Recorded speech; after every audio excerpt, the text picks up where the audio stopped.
Hi, this is Elder of Zion.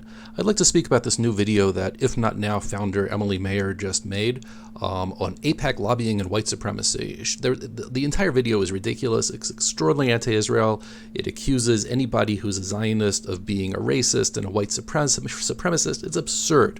I only want to speak about one small section of the video, and then we're going to rip it apart. Sensing an opportunity, the right has started to use bad faith accusations of anti-Semitism to divide and weaken the left, targeting progressive black leaders speaking truth about the abuses of Benjamin Netanyahu's government. Ilhan Omar, Mark Lamont Hill, Michelle Alexander, Angela Davis. All were targeted for expressing concern about Israel's unjust treatment of the Palestinians. Let's look exactly at what these people said and whether they were only targeting the policies of Benjamin Netanyahu's government. First, we have Ilhan Omar. Back in 2012, she tweeted that Israel is hypnotizing the world, which is an anti-Semitic trope. Later on, she said that any support of Israel in Congress has nothing to do with any moral position, but it's all about the Benjamins. The only reason that any senators or congresspeople support Israel is because of money from AIPAC, and that she said explicitly AIPAC.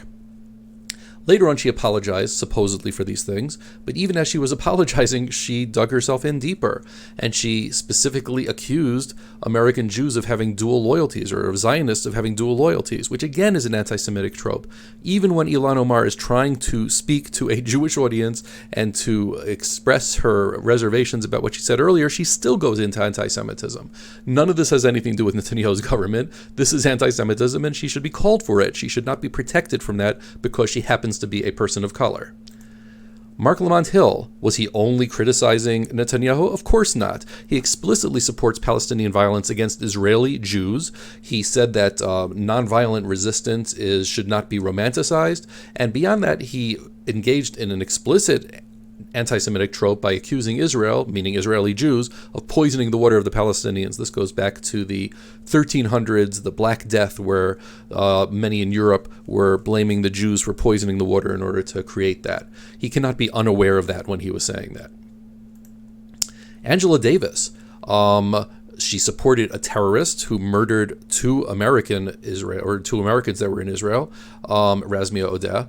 She calls Israel an apartheid state, a racist state, which explicitly violates the IHRA guidelines of what anti-Semitism is. She claims, bizarrely, that Israel is a perpetrator of sexual violence against Palestinians, which again is way beyond normal criticism of any other country because it's completely false. And she accuses Israel of pinkwashing, meaning that anything that Israel does that's considered liberal in terms of being tolerant towards gays and lesbians, she says, no, that's just a cover for Israeli's crimes, which means this washing trope is just another instance of saying that Israel's a country that can do no good. If it does good, then it's bad, and if it does bad, then it's bad. This is absurd, and yes, it definitely violates the definition of anti-Semitism from the IHRA. Michelle Alexander is more interesting because she wrote a very anti-Israel op-ed in the New York Times, which sort of flirted with anti-Semitism, but didn't really cross the line. And of all the major people that criticized it, namely from Camera, Times of Israel, and Olga Miner, they mentioned what she said, in which she was saying about Israel's political lobby having well-documented power, but nobody accused her of anti-Semitism. So IfNotNow is lying when they say that, Zionists are accusing her of anti-Semitism. Of course, what's more offensive than all of this is saying that the Zionists are only going after people of color, meaning that Zionists are racist. And the Zionism is racism trope is itself anti-Semitic. And this is what IfNotNow says. So they're lying, and they are engaging themselves in anti-Semitism by claiming that Zionists are racists, in which we are only attacking people of color or women of color, which is an absurd accusation. We obviously go after white males that are also anti-Semitic. When people say anti-Semitism, we go after them. And IfNotNow is trying to stop that. IfNotNow is trying to say, oh, of course we're against anti-Semitism, but you're not allowed to call out left-wing anti-Semitism because that's racist. That's garbage. It's a lie. Emily Mayer is a liar. IfNotNow lies.